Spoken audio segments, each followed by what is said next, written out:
مرتبہ جھرجھری تاری ہوتی ہے. وہ سطوت پارینہ اب بڑی پرانی کہیں ایک داستان اور کہانی بن کر رہ گئی. وہ عظمتیں، وہ شان و شوکت، یہ امت مسلمہ جو ہے اس عذاب کا نقشہ پیش کر رہی تھی جس کی پیشن گوئی حضور نے فرمائی تھی صلی اللہ علیہ وسلم کہ ایک وقت آئے گا کہ اقوام عالم تم پر ایک دوسرے کو ایسے دعوت دیں گی جیسے کہ کوئی کھانے کا دعوت کا اہتمام کرنے والا دسترخوان پر کھانا رکھے جانے کے بعد لوگوں کو بلایا کرتا ہے.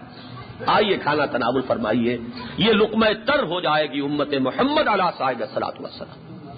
وہ نقشہ ہے کہ جو پھر کھینچا تھا مولانا حالی نے کہ اے خاصہ خاصان رسول وقت دعا ہے، امت پہ تیری آ کے عجب وقت پڑا ہے.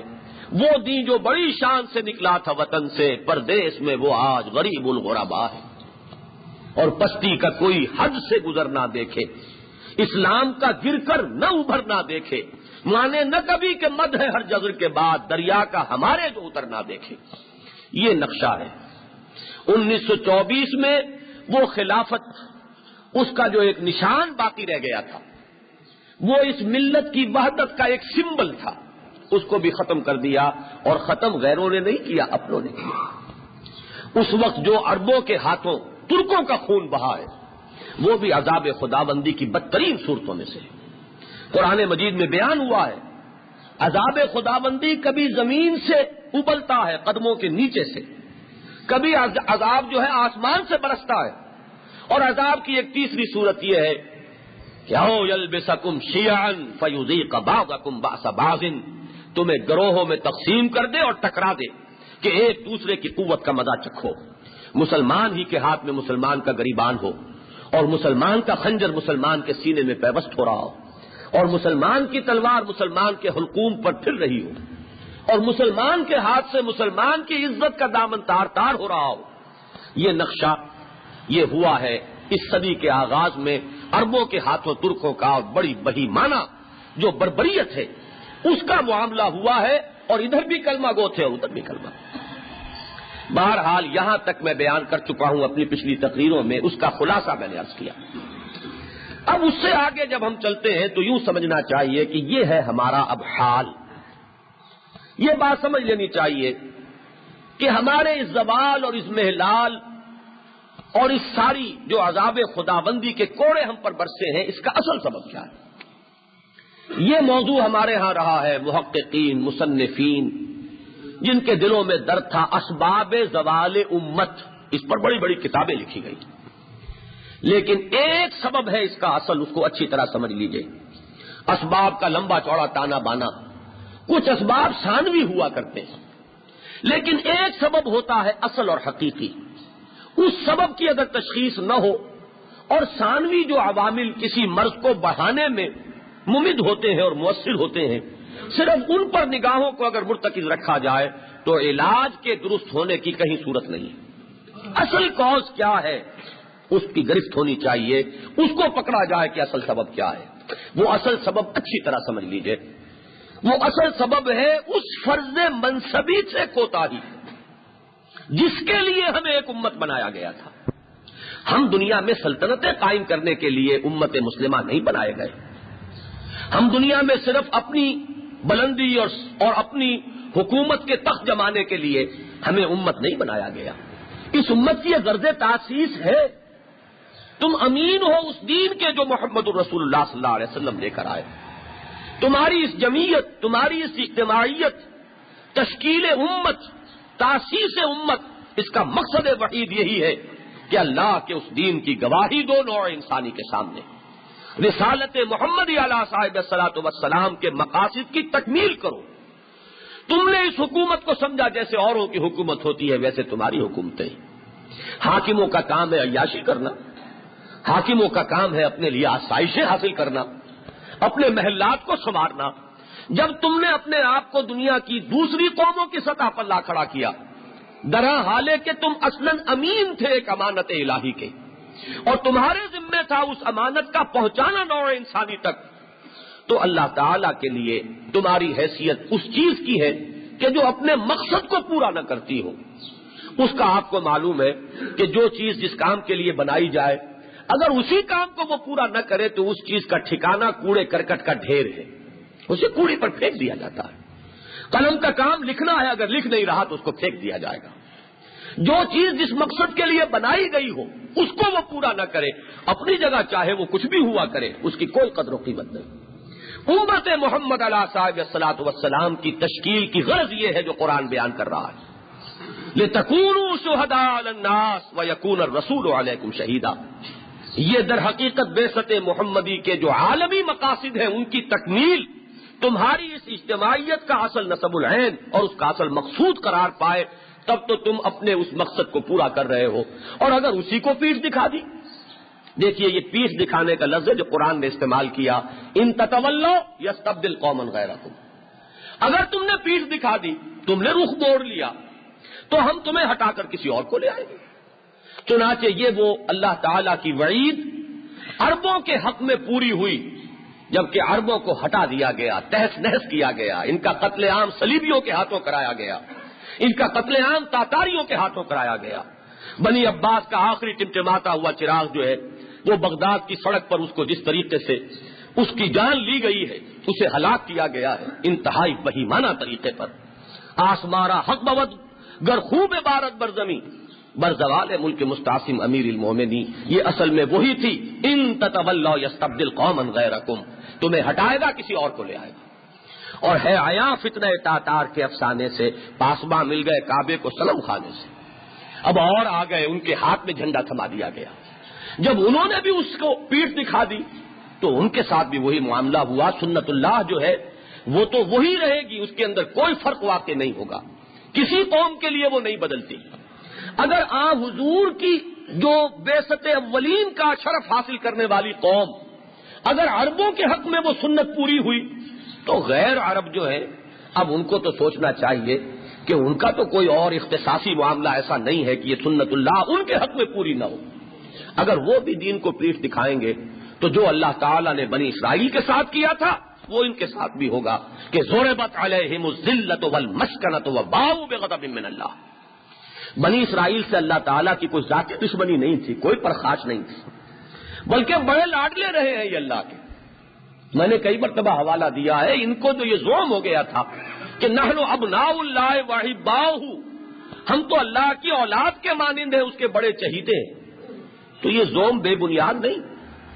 ذرا اندازہ تو کیجئے، جس قوم میں 2500 برس تک نبوت اور رسالت کا سلسلہ ایسے چلا ہو کہ وہ تار ٹوٹا ہی نہیں، 3 کتابیں اللہ نے دی ہیں، کتابیں، صحیفوں کا تو شمار نہیں، اور جہاں پر کہ ایک ایک وقت میں کئی نبی اور رسول موجود رہے ہوں۔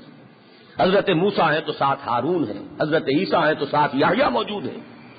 اس قوم کو، جس قوم کے لیے کہ ایک چٹان سے 12 چشمے نکالے گئے، جس قوم کو سمندر پھاڑ کر اس کو نجات دی گئی ہو، راستہ بنایا گیا ہو، جس قوم پر کہ صحرا میں بادلوں کا سائبان اس پر رکھ کے کر دیا گیا ہو کہ جدھر وہ جا رہے ہیں ادھر وہ سایہ کرتا ہوا جائے، جس قوم کے لیے کہ جہاں کوئی غذا نہ تھی وہاں من و سلوہ کی غذا اتاری گئی ہو، اس قوم کو اگر زوم ہو گیا تو زوم بے بنیاد نہیں تھا، لیکن عدالت خداوندی، عدل خداوندی بے لاگ ہے۔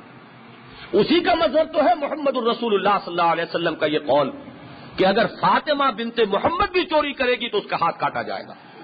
یہ عدل محمدی، عدل خداوندی ہی کا تو ایک پرتو ہے، وہی عدل خداوندی ہے جس کا ظہور ہوا کہ وہی لاڈلی اور چہیتی امت نقشہ بن گئی کس کا؟ ضربت علیہم الذلۃ والمسکنۃ وباؤوا بغضب من اللہ۔ وہی عدل خداوندی بنی اسماعیل کے حق میں آیا۔ جب تم وہی کچھ کرو گے، ان عدتم عدنا، اگر تمہارا طرز عمل وہ ہوگا جو بنی اسرائیل کا تھا تو تمہارے ساتھ بھی وہی کچھ ہوگا جو ہم نے ان کے ساتھ کیا تھا۔ ان پر نبوکدنضر کو مسلط کیا گیا تھا، تم پر تاتاریوں کو چھوڑ دیا گیا جس طرح کتے چھوڑے جاتے ہیں، شکاری کتے، اور تمہارے ساتھ وہ کچھ کیا لیسوء وجوہکم، کہ وہ تمہارے حلیے بگاڑ کر رکھتے۔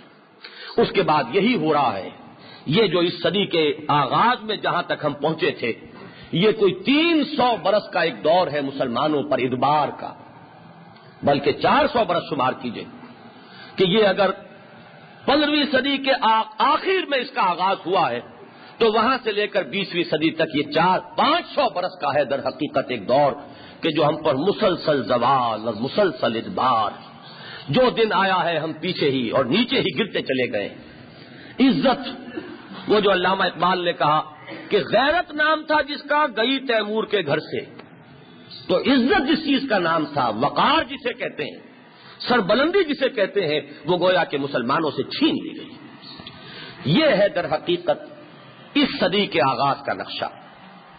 اس صدی میں جو میں عرض کر رہا تھا کہ یہ ہمارے حال سے اب متعلق ہے، ایک عجیب نقشہ آپ کے سامنے آئے گا کہ ایک دوہرا پروسیس ہے کہ جو سائیڈ بائی سائیڈ، پہلو بہ پہلو ایک دوہرا عمل جاری ہے۔ اس کا نقشہ ایک مرتبہ میں نے یہ مضمون جب لکھا تھا تو سورہ رحمان کی آیت میرے سامنے آئی کہ مرج البحرین یلتقیان بینہما برزخ لا یبغیان۔ جس طرح سمندر میں روئیں چلتی ہیں، گرم پانی کی رو اور ٹھنڈے پانی کی رو ساتھ ساتھ چل رہی ہیں، لیکن وہ ایک دوسرے میں گڑبڑ نہیں ہوتے، جیسے کہ کوئی غیر مرئی پردہ ہے ان کے مابین، دکھائی تو نہیں دے رہا، بینہما برزخ، ایک پردہ تو ہے کہ وہ ایک دوسرے میں داخل نہیں ہو رہے، لیکن وہ پردہ نظر نہیں آتا۔ اسی طرح اس صدی میں امت مسلمہ، امت محمد علیہ صاحب الصلاۃ والسلام کے حالات کا اگر ذرا بنظر غائب مطالعہ کیا جائے تو ایک دوہرا عمل آپ کو نظر آئے گا۔ اس دوہرے عمل کا ایک پہلو تو یہ ہے کہ ہمارا وہ زوال اور بڑھ گیا ہے، ادبار کے سائے اور گہرے ہو گئے ہیں، ہم اور پستی میں جا رہے ہیں اور مسلسل جا رہے ہیں، ہم سے عزت اور وقار نام کی شے اور بھی چھینی جا رہی ہے، گویا کہ ہمارے کپڑے ایک ایک کر کے اتر رہے ہیں اور ہم اڑیا ہوتے چلے جا رہے ہیں۔ وہ عزت، وہ وقار ہے آج کیوں ذلیل کہ کل تک نہ تھی پسند، گستاخی فرشتہ ہماری جناب میں وہ ذلت ہے کہ جو تھوپ دی گئی ہے، ضربت علیہم الذلۃ والمسکنۃ وباؤوا بغضب من اللہ۔ یہ جو ہمارا اس صدی میں اس زوال کے عمل کا بھی مسلسل جاری رہنے کا پروسیس ہے، میں اس پر زیادہ وقت صرف نہیں کروں گا، اس کی دو بڑی اہم علامتوں کا ذکر کر کے آگے گزروں گا۔ ایک علامت عالم عرب کی ذلت اور رسوائی 1967 کی جنگ میں، ایسی شرمناک شکست، آپ کو معلوم ہے میزائل کھڑے رہ گئے ہیں، ان کو چلانے والے نہ رہے، وہ بھگدڑ مچی ہے اور وہ رسوائی آئی ہے پورے عرب قوت پر، اور نتیجتاً بیت المقدس ہاتھ سے نکل گیا۔ دوسری مرتبہ ہماری تاریخ میں بیت المقدس کی حرمت پامال۔ اب عجیب نقشہ ہے، یہود کی تولیت کے دوران جبکہ یہود متولی تھے مسجد اقصی کے، دو ہی مرتبہ اس کی حرمت پامال ہوئی، ایک مرتبہ نبوکدنضر کے ہاتھوں، دوسری مرتبہ ٹائٹس رومن جنرل کے ہاتھوں، اور بین ہی دو ہی مرتبہ مسلمانوں کے عہد تولیت میں اس اللہ کے اس مقدس گھر کی حرمت پامال ہو چکی ہے۔ ایک مرتبہ عیسائیوں نے اس کی حرمت کو بٹا لگایا، اور دوسری مرتبہ اب اس صدی میں آ کر یہ ہمارے ہاتھ سے نکل گیا۔ سورہ بنی اسرائیل کی ابتدائی آیات کا میں نے حوالہ دیا تھا، فَإِذَا جَاءَ وَعْدُ الْآخِرَةِ لِيَسُوءُوا وُجُوهَكُمْ وَلِيَدْخُلُوا الْمَسْجِدَ كَمَا دَخَلُوهُ أَوَّلَ مَرَّةٍ وَلِيُتَبِّرُوا مَا عَلَوْا تَتْبِيرًا۔ دو مرتبہ اس مسجد اقصی کی حرمت پامال ہوئی یہود کے عہد تولیت کے دوران، اور دو ہی مرتبہ، یہ دوسری مرتبہ سن 67 سے، اور اب یہ 78 ختم ہو رہا ہے، 12 سال ہونے کو آئے، اور کہیں دور دور تک کوئی آثار نہیں۔ پچھلی مرتبہ 88 برس تک ہمارے ہاتھ سے یہ نکلی رہی، اور اس کی بازیافت بھی عرب نہیں کر سکے، وہ تو مجاہد کبیر صلاح الدین ایوبی کرد، یہ کرد قوت تھی جس نے کچھ سنبھالا دیا ہے اس وقت عالم اسلام کو، ورنہ عربوں میں یہی ہے مرنے والی امتوں کا عالم پیری، ان کا نقشہ تو وہ تھا۔ تو ایک تو یہ کہ عالم عرب کی رسوائی، ذلت، ضربت علیہم الذلۃ والمسکنۃ وباؤوا بغضب من اللہ، اور بیت المقدس کا ہمارے ہاتھوں سے نکل جانا اور اس کی حرمت کا پامال ہونا، اور اب گویا کہ شروع میں تو بڑا کچھ ہمارے یہاں بھی جوش و خروش تھا، قبلہ اول کی بازیابی کے لیے دعائیں ہو رہی ہیں، لیکن دعاؤں سے کبھی کچھ نہیں ہوتا، دعا کے پیچھے جب تک عمل نہ ہو دعا رسوا ہو جاتی ہے۔ دعا کو بدنام کرنے کا موجب ہوتے ہیں وہ لوگ جو نری دعاؤں کے اوپر اکتفا کرتے ہیں، اس کے عملی تقاضوں کو پورا نہ کریں، وہ دعائیں بدنام ہوئی ہیں۔ اور ایک مغضوب علیہم قوم، یہود کون ہے؟ یہ تو مغضوب ہے، ان پر اللہ کا غضب نازل ہوا. ان کے ہاتھوں پٹوانا مسلمانوں کو، ان کے ہاتھوں شرمناک اور انتہائی ذلت آمیز شکست کا مزہ چکھوانا مسلمانوں کو، یہ گویا کہ ابھی وہ عذاب الہی کا کوڑا اور برس رہا. اس ضمن میں ایک عجیب بات ہے جس کی طرف میرا ذہن منتقل ہوا، اگرچہ وہ میری گفتگو سے براہ راست متعلق نہیں، لیکن ایک بڑی اہم علمی بات ہے. یہ دو قبلے ہیں دنیا میں، اگرچہ قبلہ اول کہنا اس کو غلط ہے. قبلہ اول جو ہے یہ تو یہی خانہ کعبہ ہے. ان اول بیت وضع للناس للذی ببکہ مبارکا وہدی للعالمین. تو اولین قبلہ بھی وہی اور آخری قبلہ بھی وہی. تو اصل تو یہ ہے، البتہ درمیانی دور میں قبلہ رہا ہے، یہ بھی بہت مقدس مقام ہے. چنانچہ قرآن مجید ذکر انہی دو کا کرتا ہے کہ سبحان الذی اسری بعبدہ لیلا من المسجد الحرام الی المسجد الاقصی الذی بارکنا حولہ لنریہ من آیاتنا انہ هو السمیع البصیر. ہیکل سلیمانی یہاں تعمیر ہوا. ایک طویل عرصے تک امت مسلمہ یہود کو وہ حیثیت حاصل تھی جو آج ہمیں حاصل ہے، اور ان کا مرکز اور ان کا قبلہ یہی بیت المقدس تھا. لیکن ایک عجیب فرق نظر آتا ہے. اپنے اس اولین اور مستقل قبلے کی اللہ تعالیٰ نے بڑی حفاظت فرمائی ہے، اس کو پامال نہیں ہونے دیا. ذرا سوچئے، آخر ابرہہ کا لشکر اور کوئی اس کو روکنے والا نہیں. عالم اسباب میں اس سے خانہ کعبہ کو بچانے والی کون سی طاقت ہے؟ قریش نے تو بالکل ہتھیار ڈال دیے، چھپ گئے، پہاڑوں میں چلے گئے. اور عبد المطلب تک کا حال یہ آیا کہ وہ گئے ہیں ابرہہ کے پاس تو اپنے اونٹوں کے لیے گئے کہ میرے اونٹ تھے وہ آپ کے فوجیوں نے پکڑ لیے. اور ابرہہ نے کہا اور بڑا طنز کیا کہ آپ جب آئے تھے تو آپ کی وجاہت شخصی کو دیکھ کر تو میں بہت متاثر ہوا تھا کہ کوئی بڑا عظیم سردار آ رہا ہے، لیکن جو بات آپ نے کی اتنی گھٹیا کی کہ بالکل کوئی عزت آپ کی میرے دل میں نہ رہی کہ آپ کو اپنے اس گھر کی فکر نہیں ہے، اس معبد کی، اس مقدس مقام کی جس کو ڈھانے میں آیا ہوں، اس کے سلسلے میں کوئی بات نہیں کر رہے اور اپنے اونٹوں کی فکر پڑی ہوئی ہے. تب انہوں نے وہ بات کہی. آخر محمد الرسول اللہ صلی اللہ علیہ وسلم کے دادا ہیں کہ اس گھر کی حفاظت گھر والا خود کر لے گا. میرے تو اونٹ ہیں، یہ گھر میرا نہیں ہے، گھر کسی اور کا ہے، اور اس کی حفاظت پر وہ قادر ہے. یہ اونٹ میرے ہیں، میں ان کے لیے آیا ہوں. تو آپ سوچئے کہ اللہ نے الم تری کیف فعل ربک باصحاب الفیل الم یجعل کیدہم فی تضلیل وارسل علیہم طیرا ابابیل ترمیہم بحجارۃ من سجیل فجعلہم کعصف مأکول. کیسا تحفظ کیا اللہ نے. اس کے بعد بھی ایک عجیب حکمت نظر آتی ہے کہ اگرچہ نبی اکرم صلی اللہ علیہ وسلم کا جو ظہور قدسی ہوا ہے تو وہ تو مکے سے ہوا، لیکن مسلمانوں کا سیاسی مرکز یا حکومت کا مرکز مکے کو نہیں بنایا، وہ مدینہ بنا. اور اس کے بعد حضرت علی کے زمانے میں مسلمانوں کا وہ سیاسی مرکز اور پرے ہٹ گیا، وہ کوفہ ہو گیا. بنو امیہ اور دور لے گئے، دمشق لے گئے. بنو عباس لائے، لیکن یہ کہ بغداد میں، تاکہ جو قتل و غارت گری ہو، مسلمانوں کو جب پٹوانا ہو وہ پٹے، لیکن بیت اللہ کی حرمت پامال نہ. مسلمانوں نے تو ضرور اس کی حرمت کو بٹا لگایا ہے، لیکن یہ ہے کہ اغیار کے ہاتھوں اس کی عزت پامال نہیں ہوئی.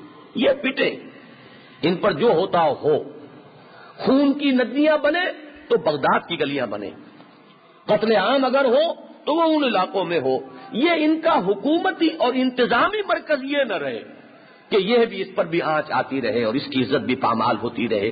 یہ ایک عجیب معاملہ ہے کہ اس گھر کے ساتھ اللہ تعالیٰ کا تعلق کچھ اور ہے. ہاں وہ جو درمیانی ایک قبلہ بنا تھا وہ مسجد اقصی، اس کا معاملہ یہ رہا ہے. اور یہ جان لیجئے کہ اللہ کے اگر کسی گھر اور اللہ کی طرف سے کسی کو مقدس قرار دیے جانے کے بعد اس جگہ کی اگر کہیں بے حرمتی ہوتی ہے تو وہ اصلاً اس جگہ کی بے حرمتی نہیں ہے، وہ اس امت کی بے حرمتی ہے کہ جس کے چارج میں اس وقت وہ مقام ہے، جو اس کی متولی ہے. یہ ان کے اعمال کی سیاہی ہے جو اللہ کے مقدس گھروں کی پیشانیوں کے اوپر کلنک کا ٹیکا بنتی ہے. تو وہ امت پہلے کون سی تھی؟ وہ امت یہود تھے، بنی اسرائیل تھے. 2 مرتبہ ان کے عہد تولیت میں یہ وہ جو علامہ اقبال نے کہا کہ اسکندر و چنگیز کے ہاتھوں سے جہاں میں 100 بار ہوئی حضرت انسان کی قبا چاک، تو یہ انسان کی عزت کے جس طرح ناموس کے پردے چاک ہوتے رہے اسکندر و چنگیز کے ہاتھوں سے جہاں میں، اسی طرح یہ بیت اللہ کی حرمت کا پردہ چاک ہوا 2 مرتبہ یہود کے چارج کے دوران اور ان کی عہد تولیت میں، اور 2 مرتبہ مسلمانوں کے.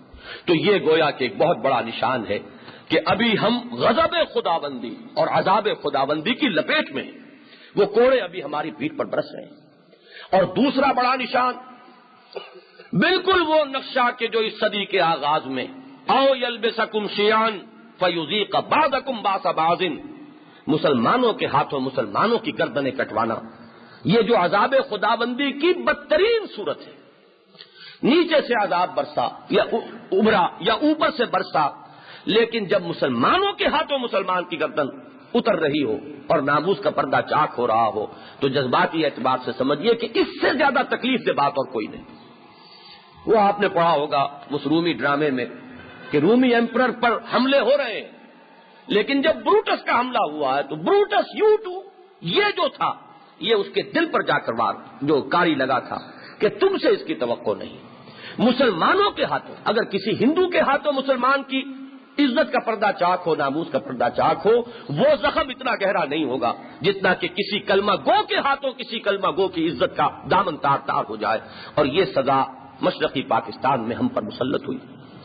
اور مشرقی پاکستان، فال آف ڈھاکہ، وہ فال آف گرینیڈا، سقوط غرناطہ اور یہ سقوط ڈھاکہ، اور ہماری 1 لاکھ کڑیل جوان، وہ 90,000 95,000 ہوں یا لاکھ ہوں کوئی فرق واقع نہیں ہوتا، ان کا بھیڑ بکریوں کی طریقے سے ٹرکوں میں لد کر جانا، جس طرح وہ لے گیا تھا نبوکدنضر 6 لاکھ اسرائیلیوں کو اور بیبیلونیا میں لے جا کر اس نے کیپٹیوٹی میں رکھا ہے. تو ان 6 لاکھ میں میں نے عرض کیا تھا کہ ان میں تو بچے بھی تھے اور بوڑھے بھی تھے اور عورتیں بھی تھیں. لڑنے کے قابل جوان 1 لاکھ سے زائد نہیں ہو سکتے 6 لاکھ میں. تو آج سوچئے وہ کلنک کا ٹیکا ہے. عربوں، اس امت کے 2 حصے، عرب غیر عرب، جس کو قرآن مجید کہتا ہے امیین اور آخرین. هو الذی بعث فی الامیین رسولا منہم یتلو علیہم آیاتہ ویزکیہم ویعلمہم الکتاب والحکمہ وان کانوا من قبل لفی ضلال مبین وآخرین منہم.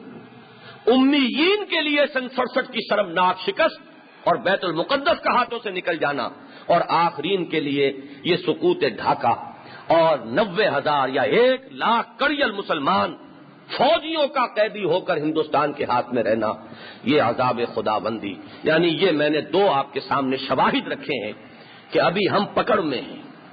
وہ خدا کی گرفت، قانون خداوندی کی گرفت میں آئی ہوئی امت کی حیثیت ہے. ابھی اس سے معلوم ہو رہا ہے کہ ہمارا وہ زوال بھی اور آگے بڑھ رہا ہے، وہ گراوٹ جو ہے اور پستیوں کی طرف منتقل ہو گئی ہے. اب دوسری طرف آئیے، وہ جو دوسرا پہلو ہے اس صدی میں کہ ایک دوسرا عمل بھی ہے جو سائیڈ بائی سائیڈ پہلو بہ پہلو جاری ہو گیا ہے، وہ ہے ذرا امید افزا پہلو. اس امت میں ایک تعمیری اور احیائی ایک عمل کا بھی آغاز ہو چکا ہے. اس کی پیشین گوئی کہہ لیجئے، خوشخبری کہہ لیجئے، علامہ اقبال نے سب سے پہلے امت کو دی. کتاب ملت بیضا کی پھر شیرازہ بندی. اب اس لفظ پھر پر ذرا اس پورے پس منظر میں جو میں نے آپ کے سامنے رکھا ہے، ایک عروج پھر زوال، پھر عروج پھر زوال، اور اب پھر کتاب ملت بیضا کی پھر شیرازہ بندی ہے. یہ شاخ ہاشمی کرنے کو ہے پھر برگ و بر پیدا. علامہ اقبال کے ہاں آپ کو وہ حالی کے سے مرثیے بھی نظر آئیں گے، جو کچھ کہ انہوں نے مسجد قرطبہ میں کہا ہے اور جو کچھ کہ انہوں نے جزیرہ سسلی صقلیہ کو دیکھ کر کہا ہے، تو وہ مرثیے بھی موجود ہیں. لیکن ایک امید افزا پیغام بھی ہے. ایک حرکت کا آغاز ہو گیا ہے، ایک بیداری کا آغاز ہو چکا ہے. ایک جو اوپر کی حرکت ہے، جو بڑی مایوسی کا نقشہ کھینچا تھا مولانا حالی نے کہ مانے نہ کبھی کہ مد ہے ہر جزر کے بعد دریا کا ہمارے جو اترنا دیکھے، تو علامہ اقبال نے بتایا کہ نہیں، وہ جزر اپنی انتہا کو پہنچ کر اب مد کی طرف حرکت شروع ہو چکی ہے. یہ جو احیائی عمل ہے، اس کے کچھ شواہد ہیں، اس کو اچھی طرح نوٹ کر لیجیے. اس میں پہلو ہمارے لیے دل خوشکن ہے. مایوسی کے ان گھٹا ٹوپ اندھیروں میں اس پہلو کو نگاہ میں رکھنے سے کچھ امید بنتی ہے، کچھ انسان کے سامنے وہ جو نقشہ قرآن مجید میں کھینچا گیا ہے، نا امیدی کی ایک حد وہ ہوتی ہے، لا تقنطوا، اللہ کی رحمت سے مایوس نہ ہو.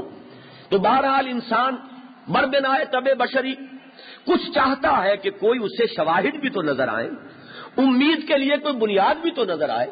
تو یہاں ہمیں اس پہلو سے میں چاہتا ہوں کہ اس کو اجاگر کرنے کی ضرورت ہے، اس کو عام کرنے کی ضرورت ہے، لوگوں کے سامنے اس پہلو کو بھی واضح کرنے کی ضرورت ہے کہ ٹھیک ہے، اگرچہ ہمارا وہ زوال کا عمل بھی ابھی مسلسل جاری ہے، ہم اور پستیوں کی طرف گئے ہیں، اس میں کوئی شک نہیں، لیکن یہ کہ ایک احیائی عمل کا آغاز بھی ہو چکا ہے، اور یہ احیائی عمل کا آغاز بھی اس صدی کے تقریباً آغاز سے شروع ہو گیا تھا، لیکن اس کے ربع اول کے بعد اس کے بہت سے شواہد سامنے آئے. ان شواہد میں سے شاہد اول یہ ہے کہ تقریباً پورا عالم اسلام، وہ جو یورپین امپیریلزم کا ایک سیلاب آیا تھا، یہ جو ہم محکوم ہو کر رہ گئے تھے ہر اعتبار سے، غلامی کی زنجیروں میں جکڑے گئے تھے، ایک ایک کر کے وہ اقوام، تمام تقریباً مسلمان ممالک اور تمام مسلمان اقوام، وہ کسی نہ کسی درجے میں آزادی کی طرف جا رہے ہیں. براہ راست غلامی کی جو زنجیریں ہیں وہ ٹوٹ چکی ہیں. اب تو مسلمان اکثریت کے تو چند علاقے رہ گئے، ایریٹریا کا علاقہ ہے، کشمیر کا علاقہ ہے، اور ایک وہ علاقہ ہے جس کو ہم جانتے ہی نہیں، ذہن سے نکال بیٹھے ہیں. ہمارا جو ویسٹرن امپیریلزم ہے وہ تو نگاہوں میں بہت آیا، اور استعمار کا لفظ جب استعمال ہوتا ہے تو صرف یورپی استعمار انسان سمجھتا ہے. ایک یہ مشرقی امپیریلزم جو ہے یہ رشیا جتنے بڑے علاقوں کے اوپر قابض ہوا بیٹھا ہے، اور جس طرح کے وہاں مسلمانوں کے ذہنوں کو صاف کیا گیا ہے، جن کی برین واشنگ کی گئی ہے، یہ سب سے زیادہ اندوہناک حصہ ہے. بہرحال یہ چند علاقے ہیں جو رہ گئے، ورنہ یہ کہ ملائیشیا بھی بہرحال آزاد ہے، انڈونیشیا آزاد ہے، بنگلہ دیش ہمارے سینے کا ایک ناسور اور زخم ہے، لیکن بہرحال اس پہلو سے ایک اطمینان صورت بھی ہے کہ وہ بہرحال ہندوستان کا غلام نہیں ہوا ہے، اس نے پھر اپنے پاؤں پر کھڑے ہونے کی کوشش کی ہے، اور وہ آزاد بہرحال ہے. پھر یہ پاکستان ہے، چلتے چلے جائیے، ایک وسیع و عریض علاقہ ہے کہ براہ راست جو محکومی تھی اس کی زنجیریں کٹ چکی، مسلمان آزادی سے اب متمتع ہو چکے ہیں.